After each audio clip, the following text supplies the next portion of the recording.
एक पौराणिक प्रसंग में वर्णन आता है कि माता पार्वती ने कैलाशपति महादेव से निवेदन किया, हे प्रभु, भक्तों का कल्याण करने वाले नाथ, कृपा मुझे श्री राधा जी का पवित्र कवच सुनाइए। मैं आपकी शरण में हूँ, दुख और भय से रक्षा चाहती हूँ।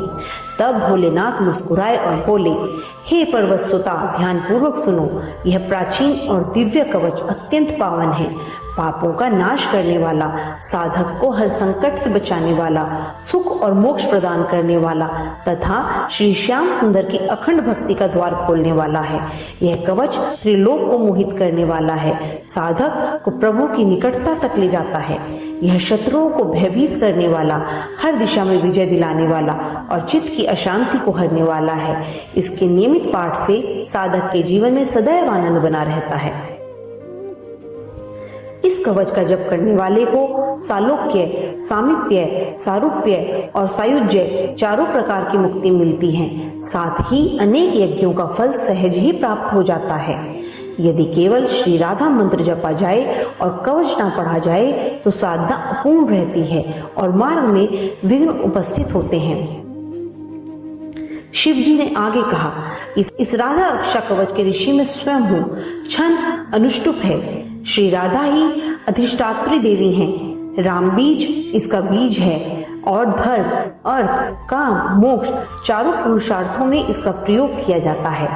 कवच के मूल शब्दों का भावार्थ इस प्रकार से जानना चाहिए। श्री राधा जी मेरे मस्तक और ललाट की रक्षा करें। श्रीमती राधा दोनों नेत्रों की, गोपेंद्र नंदिनी दोनों कानों की रक्षा करें। हरिप्रिया नासिका की, शशि शोभना दोनों भृत्यों की रक्षा करे। कृपा देवी ऊपर के होठ की, गोपिका नीचे के होठ की रक्षा करे। वृषभानु सुता दांतों की, गोप नंदिनी ठोड़ी की रक्षा करे। कपोलों की रक्षा चंद्रावली करे और गालों पर श्री कृष्ण कृपा बरसाए। हरिप्रिया कंठ की, विजया हृदय की, चंद्रवंदना भुजाओं की रक्षा करे।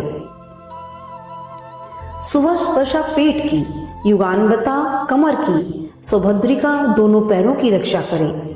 चंद्रमुखी नखों की, गोप वल्लभा टखनों की, जया घुटनों की और गोपियां सर्वांग रक्षा करे। शुभप्रदा पीठ की, श्रीकांत वल्लभा जानुओं की, हरणी संपूर्ण शरीर की रक्षा करें। वाणी की रक्षा वागीश्वरी करें। धन की रक्षा धनेश्वरी करें। पूर्व दिशा में कृष्ण रता, पश्चिम में कृष्ण प्राणा, उत्तर में हरिता और दक्षिण में वृषभानुजा रक्षा करें। रात्रि में चंद्रावली, दिन में श्वेत मेखला, प्रातःकाल रुद्री और सायंकाल कामुपणी रक्षा करें।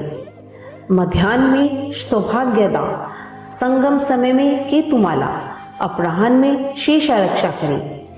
उपभोग के समय योगिनी, रति समय रत्नावली, साधना में कामेश्वरी रक्षा करें। नित्य सभी कार्यों में श्री राधिका सदा मेरी रक्षा करें।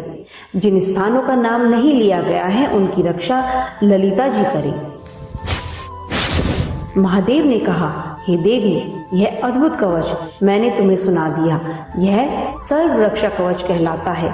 जो इसे प्रातः, मध्याह्न और सायंकाल पढ़ता है, त्रिगुणात्मक रक्षा होती है। साधक को मनवांछित फल और सिद्धियां प्राप्त होती हैं।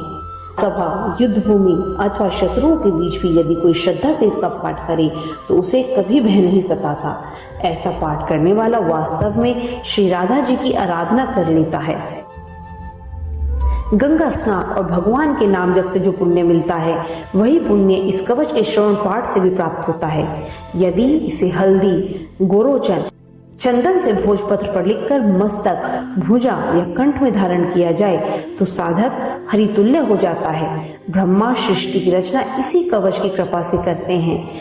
विष्णु पालन करते हैं और मैं शंकर संहार करता हूँ। यह कवच केवल विशुद्ध वैष्णव, वैराग्यवान और स्थिरचित्त साधक को ही देना चाहिए। अनुचित व्यक्ति को देने वाला स्वयं भी दोष का भागी बनता है।